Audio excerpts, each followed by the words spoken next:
오늘 이 거룩한 주일에 주예전에 나오신 여러분들 위해 하나님의 크신 은혜와 복이 임하시기를 주님의 이름으로 축원합니다. 오늘 여러분과 함께 나눌 말씀은 예수님 이야기로 가득한 교사가 됩시다.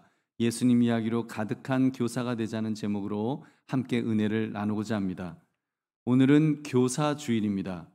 여러분, 교사 주일, 우리 주일학교, 과거에는 어른들의 숫자보다 사실 유초등부, 중고등부, 이렇게 청년 대학부의 숫자가 월등히 많았던 그런 시절이 있었습니다.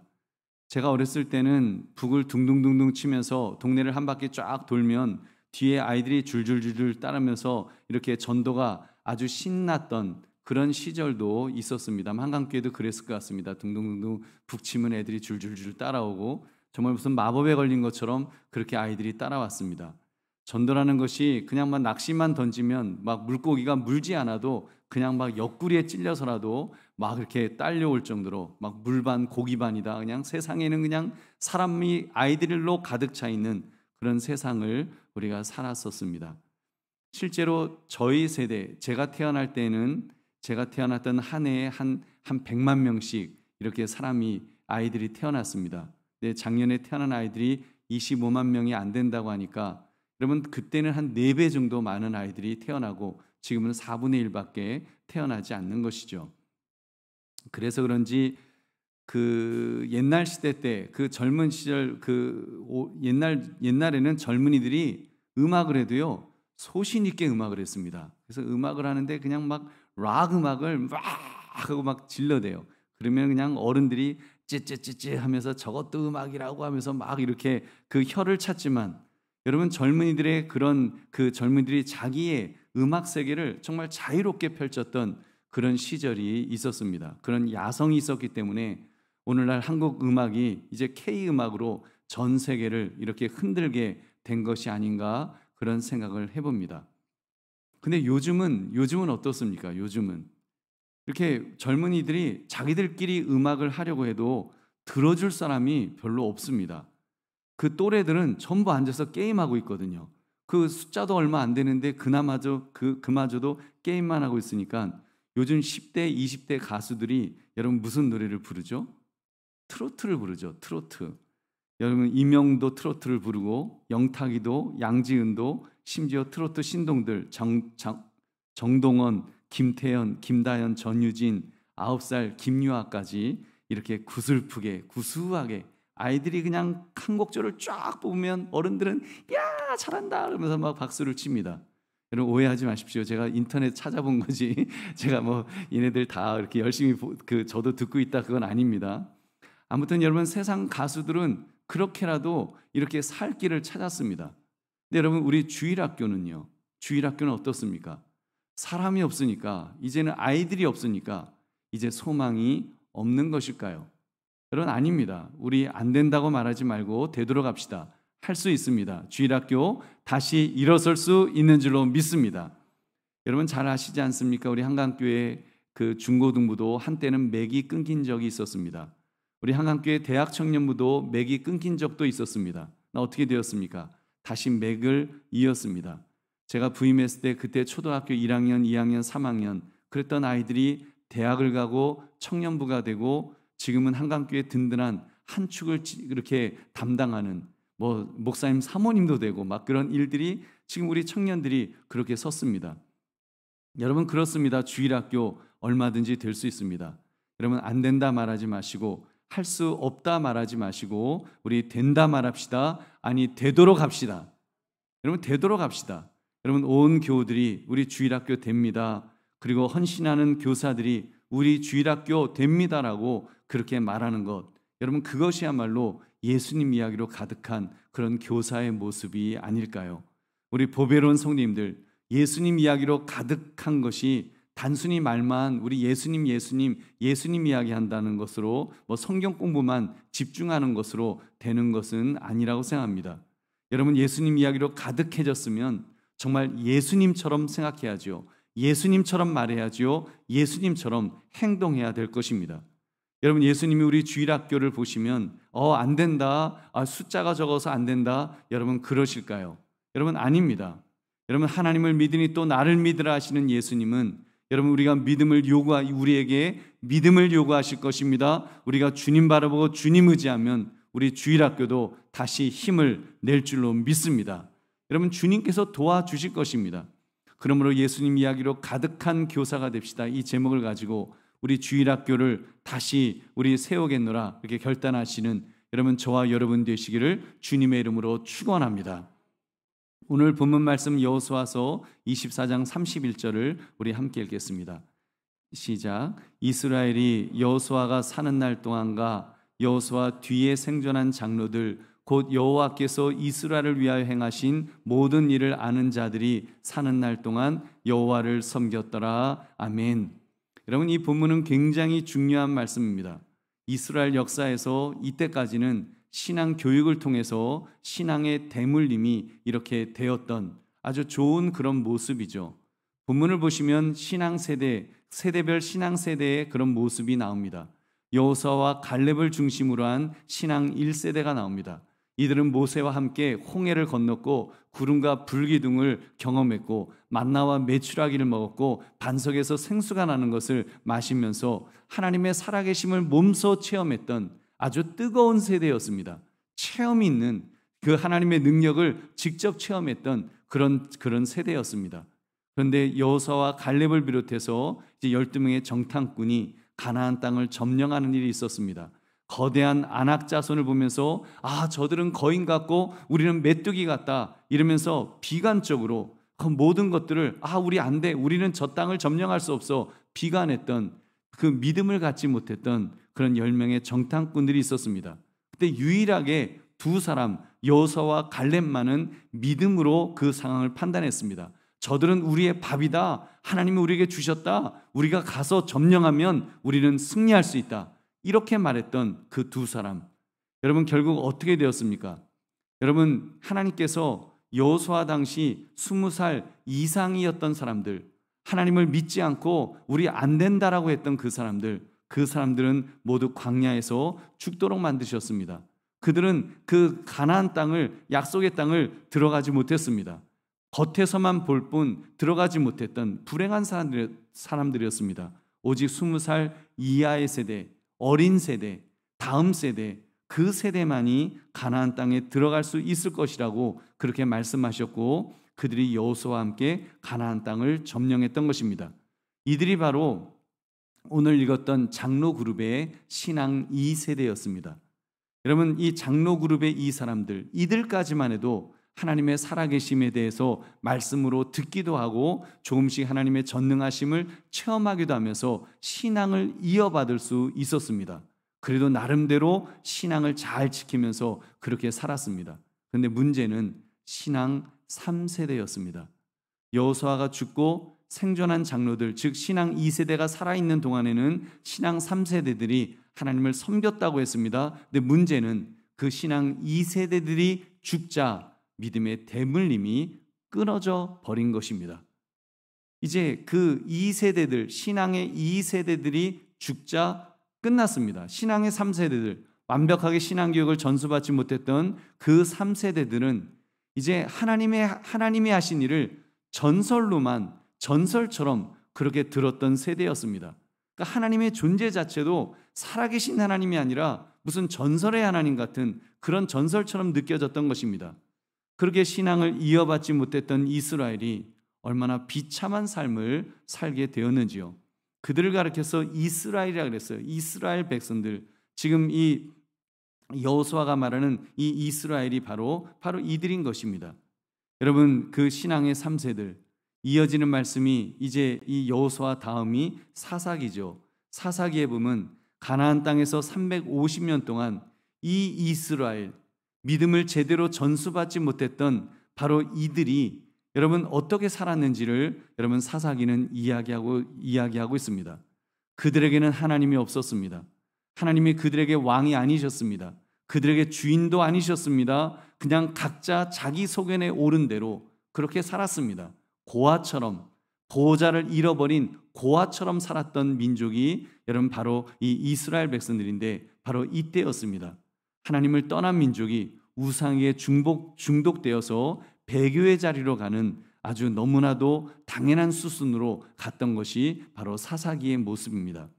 그렇게 하나님을 떠난 이스라엘 백성이 하나님이 안 계시니 여러분 자유롭게 세상에서 정말 멋들어지게 그렇게 살았을까요? 여러분 우리 젊은이들 그러잖아요. 내가 지금 아직 젊은데, 우리 젊은 집사님들도 그런 분들이 있어요. 내가 아직 젊은데 내가 하나님에게 코 깰 일이 뭐가 있습니까? 자유롭게 하나님으로부터 자유롭게 인생을 즐기면서 젊음을 즐기면서 나는 그렇게 살 거예요. 자유로운 영혼이 돼서 살 거예요. 그렇게 말들 합니다. 여러분 실제로 하나님을 떠나면 멋들어진 인생, 정말 자유로운 인생을 그렇게 살게 되는 것일까요? 여러분 아닙니다. 하나님을 떠나면 자유를 얻는 것이 아닙니다. 더 무서운 속박이 노예의 자리로 떨어지게 되어 있습니다. 로마서 6장 16절 같이 읽겠습니다. 너희 자신을 종으로 내주어 누구에게 순종하든지 그 순종함을 받는 자의 종이 되는 줄을 너희가 알지 못하느냐? 혹은 죄의 종으로 사망에 이르고 혹은 순종의 종으로 의에 이르느니라. 아멘. 여러분 하나님을 떠나면 하나님이 아닌 자에게 종노릇하게 되어 있다는 것입니다. 여러분 누구에게 순종하게 되어 있는데, 여러분 하나님은 어떤 분이십니까?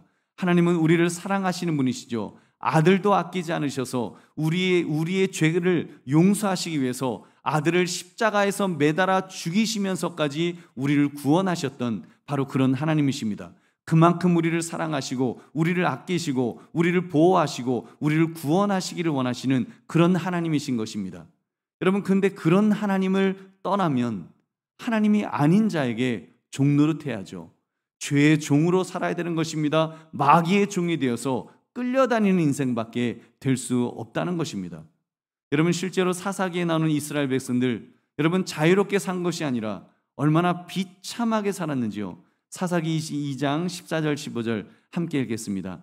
여호와께서 이스라엘에게 진노하사 노력하는 자의 손에 넘겨주사 그들이 노략을 당하게 하시며 또 주위에 있는 모든 대적의 손에 팔아 넘기심에 그들이 다시는 대적을 당하지 못하였으며 그들이 어디로 가든지 여호와의 손이 그들에게 재앙을 내리시니 곧 여호와께서 말씀하신 것과 같고 여호와께서 그들에게 맹세하신 것과 같아서 그들의 괴로움이 심하였더라. 아멘. 그들이 얼마나 비참하게 살았는지요. 여러분 하나님이 오늘 말씀 보면 하나님이 그들을 괴롭힌 것처럼 보이지만 하나님께서 떠나시면 여러분 저절로 그냥 그들은 그 주변 나라의 그런 압제 속에서 비참하게 살 수밖에 없었던 것입니다. 하나님이 보호하지 않으시니까, 하나님의 백성을 하나님이 보호하지 않으시고 하나님이 떠나가시니까 그들은 고아처럼 버려졌던 것입니다. 그 대적들이 공격하는 거예요.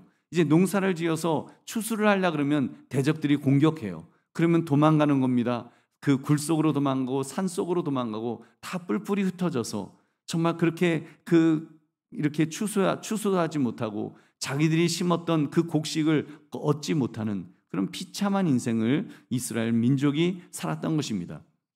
여러분 그렇다면 우리 자신을 한번 돌아볼 때 여러분 우리는 신앙의 몇 세대인가 한번 생각해 볼 수 있을 것입니다. 여러분은 신앙의 몇 세대십니까? 저는 생각해 보니까 신앙의 한 2세대 정도 되는 것 같아요. 여러분 목회적으로도 원로 목사님의 그런 신앙을 이어서 목회를 하고 있으니까 저는 신앙의 2세대겠죠. 여러분 중에는 거의 신앙 1세대도 계실 것이고 또 어떤 분은 신앙 2세대 또는 신앙 3세대 이렇게 계실 것입니다. 근데 중요한 거는 숫자 2세대냐 3세대냐 이게 중요한 것이 아닙니다. 여러분 내가 받은 신앙 있지 않습니까? 내가 받은 신앙을 다음 세대에게, 여러분 자녀 세대에게, 손주 세대에게 물려주었는가라는 한번 그 질문을 던져보십시오. 여러분 우리 이 자리에 앉아서 예배하시는 여러분들은 신앙을 갖고 계신 분들이시지 않습니까? 여러분 그렇다면 나는 과연 내 신앙을 다음 세대에게 과연 나는 어떻게 제대로 물려주었는가? 그 신앙을 제대로 물려주었는가라고 하는 이 질문을 던져보십시오. 여러분 우리가 지금 예배하시는 것, 예배 드리시는 것, 내가 예수 믿고 구원받는다, 구원받았다, 내가 지금 죽어도 천국 갈 수 있다, 죽음의 문제를 해결하고 정말 인생의 문제를 해결하고 우리의 인생이 그런 고아처럼 버려진 존재가 아니라 하나님이 나와 함께 하신다는 것을 우리가 믿고 살아간다면, 내 믿음이 참 살아있는 믿음이라고 한다면, 여러분, 나의 믿음, 이 신앙을 내 다음 세대에게 나는 전달하였는가라고 하는 이 질문을 던져야 되는 것입니다. 여러분, 저는 한국교회 전체를 놓고 보면 다음 세대에게 제대로 물려주지 못했다는 생각을 해봅니다. 여러분, 정말 우리 다음 세대에게 제가 어렸을 때 말씀드린 것처럼 어렸을 때 그때 주일학교처럼 지금 힘있게 이렇게 주일학교가 운영이 안 되지 않습니까? 우리의 자녀들조차도 정말 우리가 어렸을 때만큼의 신앙을 가지고 있는가 불안할 때가 있지 않습니까? 그럼에도 불구하고 그래도 아직 한국교회가 소망이 저는 있다라고 믿습니다. 아직 소망이 있습니다. 그래도 감사한 것은 다음 세대에 물려주지 못해서 그런지 여러분, 하나님께서 우리를 역사의 그런 어떤 뒤안길로 보내지 않으셨다라는 사실입니다. 여러분, 아직은 이렇게 뒤로 물러나 있지 않잖아요. 이게 뭐 어떻게 보면 굉장히 어떤 분들은 부정적으로 말합니다. 아니, 그 젊은이들이 있어야지 한국교회에 미래가 있는데 노인들만 앉아 있다고, 나이 든 사람만 앉아 있다고 그렇게 말합니다. 여러분, 그렇지만 여러분, 꼭 그렇게만 이걸 부정적으로 볼 것은 저는 아니라고 봅니다. 지금 막 태어난 세대에 비교할 때, MZ세대에 비교할 때, 젊은 청년의 세대에 비교할 때 그래도 100만 명씩 태어났던 그 세대가 여러분 아직 있지 않습니까? 여전히 건강하게 살아 있잖아요. 그리고 여러분, 그때 100만 명씩 태어났던 그 세대가 지금 100세 시대를 맞이하지 않았습니까? 여러분, 저는 그게 굉장히 큰 의미가 있다고 봅니다. 100세 시대를 우리는 맞이했잖아요. 저희 아버지 세대 때만 해도 뭐 50만 넘어도 이렇게 나이가 들었다 그러고 60 환갑이라 그러면 축하한다 그러고 그랬었어요. 7수는 아주 대단하고요. 8수는 이거는 아주 어마어마했습니다. 근데 이제는 누가 7순 잔치 합니까? 누가 8순 잔치 합니까? 여러분, 이제 그런 거 안 해요. 100세 시대거든요. 이제 100세까지 산다고 이제 그렇게 살아요. 여러분, 그러면 저는 아직도 40년의 세월이 아직 남았어요. 우리 80 넘으신 우리 어르신들 아직 20년 가까운 세월이 남은 줄 믿으시기 바랍니다. 여러분, 이 100세 시대, 하나님께서 우리에게 100세 시대를 주신 것이 여러분, 왜 주셨겠어요? 우리 아이들, 젊은 아이들 트로트 그 가요 부르라고 부르게 만들어서 걔네들한테 아이고 잘한다 하면서 걔네들 트로트 노래 부르라고 여러분 100세 시대를 만들어 주셨겠습니까?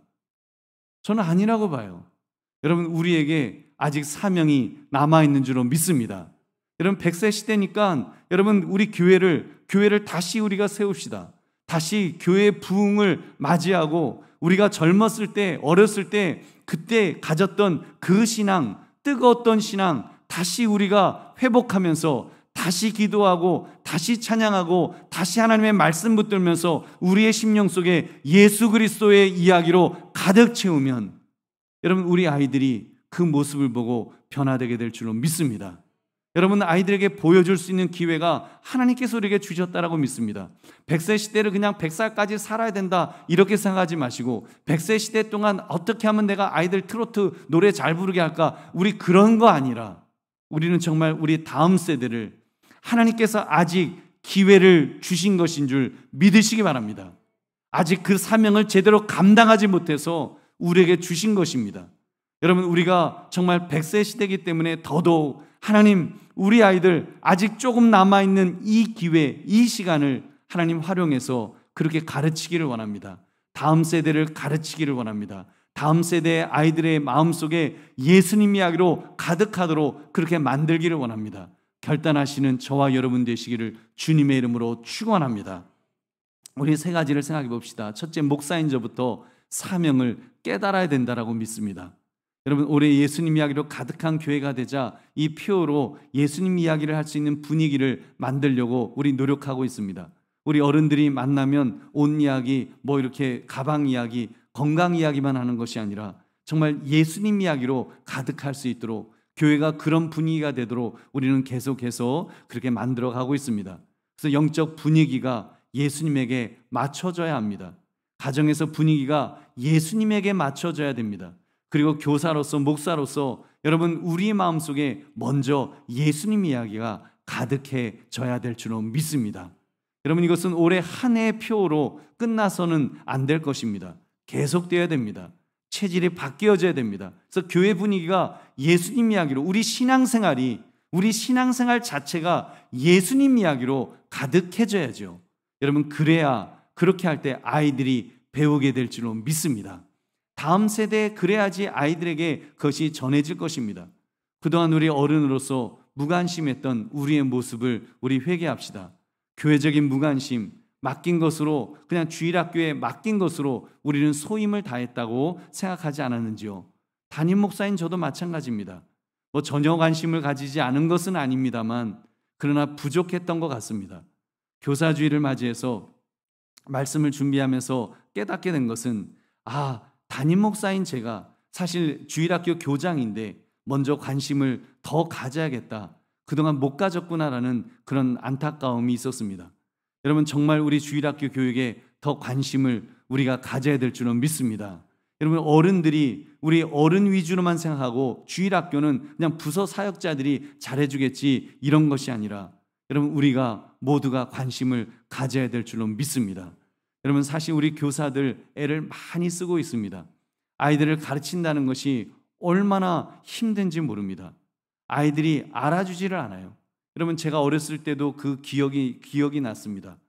학교 선생님들이 그때는 교권이 살아있었잖아요. 그런데 아이들이 그런 거예요. 학교 선생님도 아니면서 왜 선생님인 척 하세요? 그런 이야기 제가 했는지 잘 모르겠는데 그랬던 기억이 나요. 근데 여러분, 지금은 주일학교 교사들이 얼마나 더 어려울까요? 교권이 다 무너졌잖아요. 근데 여러분, 주일학교 교사로서 어떻게 정말 아이들을 가르칠까? 그 어려운 거를 지금 우리 교사들이 하고 있습니다. 여러분, 그래서 두 가지를 강조하고 싶습니다. 일단 교우들은, 장로님들은, 우리 모두가, 권사님들은 우리 교사들을 많이 격려해 주십시오. 여러분, 수고한다, 얼마나 힘드냐, 이렇게 격려하고 칭찬해 주고 그렇게 세워주는 것, 그것이 필요하다고 믿습니다. 우리 그런 유혹이 있잖아요. 라떼는 100명도 가르쳤어, 지금 애들 몇 명 데리고 뭐하냐, 이렇게 말하고 싶은, 입이 간질간질하잖아요. 여러분, 그거 참으십시오. 여러분, 그렇게 책망하면 안 됩니다. 요즘 교사들 충분히 헌신하고 있습니다. 어찌 보면은요, 우리 과거에는 신바람이 났잖아요. 북만 쳐도 애들이 줄줄줄 따라와 갖고 그때는 신이 나서 그렇게 우리 아이들 가르칠 수 있는 그런 환경이었습니다. 어쩌면 지금 교사들보다 과거 우리 그 믿음의 선배들이 더 아이들 가르치기가 좋았을 거예요. 여러분, 식당에서의 식당 주인이 뭐라고 이야기합니까? 그 식당 사장님이 손님이 없어갖고요, 팔이 날려고 있으면 일할 것도 없잖아요. 힘들어 죽겠대요. 여러분, 손님이 막 미어 터져갖고요, 그 사장님이 점심 먹을 시간도 없어서 얼마나 힘드세요? 식사도 못 하시고. 그러면 아니에요, 너무 좋아요. 그러면서 막 손님 맞느라고 얼마나 좋아합니까? 여러분, 지금 교사들 얼마나 힘들겠어요. 아이들이 없잖아요. 아이들 몇 명 되지 않는 그 아이들, 여러분, 그래도 교사의 사명을 가지고 아이들을 가르치고 있는데 우리 교사들 격려해 주시기를 바랍니다. 여러분, 우리 교사들 정말 격려받아 마땅한 줄 믿으시기 바랍니다. 여러분, 또 한 가지 강조하고 싶은 것은, 힘드니까 더욱 우리 주님을 붙드십시다. 여러분, 교회에서 아이들에게 가르칠 것이 무엇이 있겠습니까? 우리 교사들도 사실 가르칠 것이 없고 우리 어른들도 어떻게 보면 가르칠 것이 없습니다. 아이들이 더 똑똑해요. 더 많이 알아요. 그러나 여러분, 우리가 가르칠 것이 있는데 예수님 이야기를 가르쳐야 될 줄로 믿습니다. 우리의 마음속에 먼저 그 예수님 이야기로 채우는 것입니다. 교회는 세상 이야기를 가르치는 곳이 아닙니다. 교회는 하나님 이야기를 가르치는 곳입니다. 그렇기 때문에 선생님들이 먼저 마음속에 예수님 이야기가 가득 차 있어야 됩니다. 그저 예수님 이야기가 툭툭 튀어나올 정도로, 그렇게 예수님 이야기가 툭툭 튀어나오는 또 그런 부모들, 그런 할아버지 할머니들 그렇게 되셔야 됩니다. 할머니 뭐 하세요? 할아버지 뭐 하세요? 성경 쓰고 있다.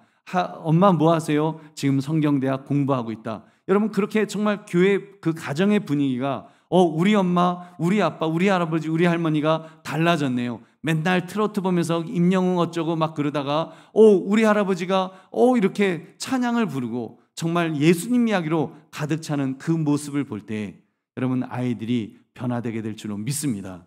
여러분 그것이 바로 신앙을 전수하는 겁니다.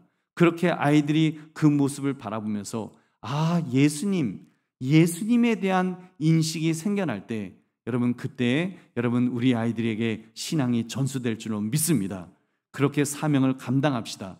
나에게 생명의 말씀을 주셨다고 하는 자의식, 예수님 이야기, 생명의 이야기가 있다고 하는 이 자부심을 가지고 그렇게 가르칩시다.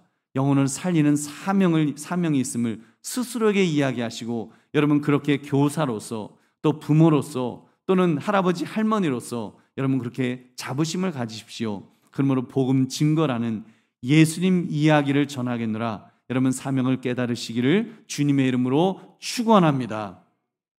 두 번째, 지금 주신 아이들부터, 지금 있는 아이들부터 우리 잘 양육합시다.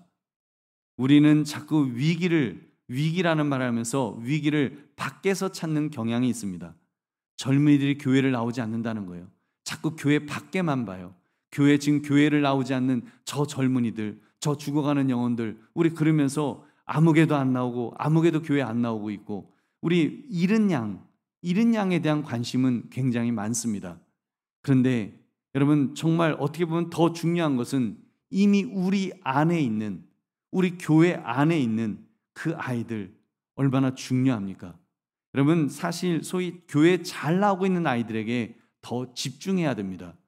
교회 잘 나오고 있는 아이들, 우리 잘못된 생각 있잖아요. 걔는 잘 나오고 있으니까 라고 신경 안 써도 된다라고 그렇게 생각합니다. 열심히 나오니까 뭐 독려하지 않아도 믿음의 부모님 따라서 한 주도 빠지지 않고 나오니까 걔는 괜찮아, 신경 안 써도 돼. 그리고는 이렇게 세상 말로 하면은 집토끼에 대해서 관심이 없는 거예요. 그냥 산토끼, 산에서 뛰어다니는 걔네들, 저것들 어떻게 잡아다가 여기 앉혀놓지? 근데 막상 정말 집에서 그렇게 잘 있는, 지금 말씀을 듣고자 하고 있는 그 아이들에 대한 관심은 우리가 제대로 하지 못한 것이 아닌지 한번 돌아보자는 것입니다. 저는 목회도 그렇게 하지 않았나 좀 반성을 했습니다. 너무 탕자에 대한 가치만 생각하고 막상 성실하게 교회를 나오는 성도들에 대해서는 잘 나오고 있으시니까 신경 안 써도 되지, 좀 그렇게 잘못된 생각을 가지지 않았나 이렇게 좀 회개했습니다. 이번에 코로나 이후에 대신방을 하면서 특히 이제 신방을 먼 곳에 계신 분들부터 이렇게 시작했는데, 제가 막 이제 몇 년 만에 이제 가정을 다시 방문하면서 직접 가정을 방문해 보니까 막 감격이 되는 거예요. 이 멀리에서 매주 지난 몇십 년을 그렇게 예배드리러 오셨구나. 그 존재만으로도 정말 너무 귀하다는 생각이 이렇게 들었습니다. 여러분 주일 학생들도 마찬가지입니다. 존재만으로 정말 그 아이들이 얼마나 소중한지요. 그런데 그 아이들이 잘 나온다고 매주 나오니까 그 아이들은 그냥 방치해 두고 그냥 그 아이들 교회 잘 나오니까 아이들이 잘 성장하겠지. 여러분 우리가 그렇게 생각하지 않았는가? 우리 자신을 다시 한번 돌아봅시다. 그 아이들은 복음으로 양육받아야 될, 그 아이들의 마음속에 정말 예수 그리스도의 이야기를 채워줘야 될 바로 그런 영혼들입니다. 여러분 교회에서 그 아이들 한 명 한 명에게 그 심령 속에 그 예수님의 이야기를 채워 넣어야 되는 것입니다. 그 아이들이 그냥 혼자 방치되어 있지 않도록 정말 그 아이들부터 예수님 이야기로 채울 수 있도록 그렇게 우리가 애를 써야 될 줄로 믿습니다. 여러분 그렇게 아이들에게 예수님 이야기를 채워 넣어줄 방법, 여러분 두 가지가 있다고 생각합니다. 하나는요, 언어적인 방법으로 말씀 교육이 반드시 있어야 될 것입니다. 교사들은 공과 공부에 더 신경을 써야 됩니다. 부모들도 마찬가지입니다. 더 성경 말씀에 더 집중하셔서 아이들에게 예수님 이야기를 전할 수 있도록 그렇게 고민하시고 연구하시고 기도하십시오. 지혜를 달라고 간구하십시오. 하나님께서 지혜를 주실 줄로 믿습니다. 여러분 이렇게 그 말씀으로 교육하는 것도 중요하지만 여러분 또 한 가지 교육 방법이 있죠. 비언어적인 방법의 교육 방법이 있습니다. 여러분, 그것은 아이들을 사랑으로 대해주는 것이 필요합니다. 여러분, 우리 예를 들면 요즘 금요기도회 때 중고등부 아이들이 잘 나옵니다. 이렇게 나오는 모습을 볼 때, 여러분, 우리가 그 성경으로 하나님은 사랑이십니다, 예수님은 우리를 위해서 십자가에서 돌아가실 만큼 사랑하셨습니다, 사랑이십니다, 사랑이십니다, 우리가 그 100번 1000번 그렇게 가르치는 것도 중요하지만, 여러분, 그런데 금요기도회 애들 왔을 때 아무개 왔구나, 이름을 불러주면서, 이름을 기억하고 이름을 불러주면서 어깨를 다독여주면서, 정말 아무개 잘 왔다, 너가 와서 너무 좋다, 너가 너무 자랑스럽다 하면서 칭찬해주고 격려해주고 최고다 할 때, 여러분, 아이들은 사랑을 느끼게 될 것입니다. 그리스도의 사랑을 여러분 그렇게 믿음의 선배들을 통해서, 어른을 통해서 그렇게 느낄 수 있지 않겠습니까? 여러분, 특히 우리 대학 청년부를 보면서 정말 더 사랑하고 더 관심을 가져야 되겠다, 이런 생각이 들었습니다. 우리 대학 청년부에 대한 이야기를 신방 가서 이렇게 이야기를 듣다 보니까 아르바이트 하느라고 시간도 없고 너무 힘든 그런 우리 학생들이 있다는 그런 이야기를 들었습니다. 그 이야기를 들으니까 너무 마음이 아팠습니다. 전에는 그냥 아르바이트 그냥 하는 거지라고 생각했는데 그게 아니더라고요. 생각하니까 굉장히 마음이 아팠어요. 그래서 제가 기도 제목에 한 가지를 더 추가했습니다. 하나님, 우리 교회에 돈 좀 많이 주세요. 그래서 선교도 하고 전도도 많이 해야 되겠지만 정말 장학금 좀 우리 청년들에게, 우리 교회 청년들부터 많이 줄 수 있게 그렇게 해달라고 그런 기도를 시작했습니다. 우리 교회에서 오래전부터 우리 청년들에게 이제 매 학기 20만 원씩 이제 장학금을 이렇게 주는 것을 시작을 했습니다. 잘한 얘기는 합니다만 솔직히 액수가 너무 작아서 장학금이라는 말을 쓰기가 좀 부끄럽습니다. 앞으로 이제 하나님께서 우리 교회에 또 재정적으로 복을 주셔서 100만 원, 200만 원 이렇게 장학금을 줄 수 있는 날이 속히 올 줄로 믿습니다. 우리 그렇게 기도합시다. 그렇게 기도해서 정말 여러분, 그렇게 아이들이 교회에서 장학금도 받고 그러면서 아이들이 성장할 때 여러분 사랑을 느끼지 않겠습니까? 액수가 중요한 것이 아니라 정말 그런 것을 통해서 이렇게 사랑을 느끼고 열심히 봉사하면 또 열심히 공부하는, 근데 그 돈이 없어서 공부 못하는 학생이 있으면 교회가 이렇게 지원해주고, 그런 교회, 여러분 그런 교회가 바로 사랑이 있고 그런 교회가 예수 그리스도의 사랑을 실천하는 교회가 되지 않겠습니까? 여러분, 그런 사랑을 받을 때 아이들의 마음속에 예수님 이야기가 채워질 줄로 믿습니다. 여러분, 그것이 사랑입니다. 교회가 힘을 다해 장학금을 줄 수 있는 것, 그것이 사랑입니다. 여러분, 감사한 것은 우리 중고등부 아이들, 우리 찬양팀 구성하고 찬양하고 싶다고 해서 주중에 음악 레슨 필요하다고 해서 당에서 이제 결정을 했습니다. 중고등부에 후원을 합시다. 큰 액수는 아닙니다만 아무튼 좋은 시도라고 생각하고 그런 마음을 어른들이 가졌다는 것만도 여러분 저는 귀하다고 생각합니다. 그런 마음에서 시작하는 겁니다. 아이들을 사랑하는 마음. 사랑은 여러분 그렇잖아요. 우리 아이들도 사랑한다 그러면 애들이 뭐라 그래요? 바로 손 보잖아요. 용돈 주면 와 진짜 사랑하는구나 그러지만 말로만 사랑한다 그러면 말로만요 그러잖아요. 여러분, 뭔가 행동으로 옮겨져야 되는데, 여러분 사랑이 전달돼야 되는데 우리 그렇게 기도합시다. 그래서 정말 우리 아이들 그렇게 사랑할 수 있도록 우리가 말씀을 통해서도 사랑하지만 우리의 삶을 통해서, 행동을 통해서 사랑할 수 있도록 기도하면 하나님께서 그렇게 또 우리에게 길을 열어줄 줄로 믿습니다. 그리고 지금 우리와 함께 있는 아이들부터 더 관심을 가져주시고 사랑해 주시고 격려해 주시기를 주님의 이름으로 축원합니다. 우리 세 번째, 기존의 교사는 새롭게 힘을 내시고 모든 성도는 교사의 사명을 가져야 합니다. 사실 교사들이 많이 지쳐 있습니다. 너무 지쳐 있어요. 왜냐하면 주일학교가 여간에서는 부응하지 않기 때문에. 여러분, 부응하지 않는 주일학교 아이들 가르치는 것 저 너무 힘듭니다. 내가 이 교사를 계속해야 되나 아마 그런 회의감도 들 것입니다. 여러분, 제가 드릴 말씀은 그럴수록 더욱 하나님을 붙드시기를 바랍니다. 교사 일은 영적인 일입니다. 내 힘, 내 재주, 내 지혜를 가지고 하면 백발백중 실패합니다. 세상적으로 아무리 성공하는 것 같아도 그것은 헛된 것이니까요. 여러분, 영적인 일은 내 힘으로 하면 안 됩니다. 영적인 일은 내 재주, 내 지혜로 하면 안 됩니다. 하나님의 힘으로 해야 될 줄 믿으시기 바랍니다. 베드로전서 4장 11절 함께 읽겠습니다. 만일 누가 말하려면 하나님의 말씀을 하는 것 같이 하고 누가 봉사하려면 하나님이 공급하시는 힘으로 하는 것 같이 하라. 이는 범사의 예수 그리스도로 말미암아 하나님이 영광을 받으시게 하려 함이니 그에게 영광과 권능이 세세에 무궁하도록 있느니라. 아멘. 여러분, 이것이 옳습니다. 그래서 교사는 항상 성령 충만함을 사모해야 합니다. 아이들을 가르치기 전에 성령님 저에게 충만하게 하옵소서, 그런 기도를 하면서 우리가 시작하는 것입니다. 저도 마찬가지입니다. 저도 설교하기 전에 하나님 저에게 성령의 충만함을 주시옵소서, 말씀의 권능을 주시옵소서 기도하면서 말씀을 전하는 것입니다. 사람을 바라보는 것이 아니라, 환경을 바라보는 것이 아니라, 여러분 부모님들도 마찬가지입니다. 할아버지 할머니들도 마찬가지입니다. 내가 손주에게, 내가 자녀에게 어떻게 전할까 우리 불안하지만, 그러나 여러분 우리가 할 수 있습니다. 나는 할 수 없지만 하나님에게 힘을 달라고 우리가 기도하면 하나님이 지혜를 주실 줄은 믿습니다. 하나님이 힘을 주실 것입니다. 그래서 여러분 사람 바라보지 마십시오. 자녀만 바라보지 마십시오. 여러분과 함께 하시는 하나님 바라보시고 하나님에게 힘을 달라고 기도하시면서 용기 내시면 하나님께서 힘과 능력을 주실 것입니다.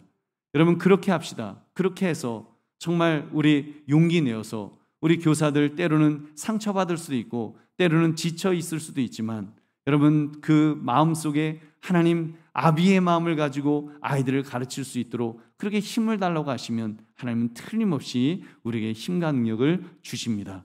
그리고 무엇보다도 우리 모든 성도가 그렇게 교사의 사명을 가졌음을 여러분 인식해야 합니다. 여러분 교사로 임명된 분들만 교사가 아닙니다. 아무개가 교사 아니에요. 그 사람들이 책임이 있는 거예요. 다음 세대는 그 사람들이 잘 가르치면 다음 세대 소망이 있고, 아니면 그 사람들 책임이에요. 그런 것 아니죠. 여러분 모두가 교사가 되어야 합니다. 여러분 한번 옆에 분에게 이렇게 말씀하십시오. 당신도 교사입니다. 여러분도 교사입니다. 여러분 한 분 한 분이 교사예요.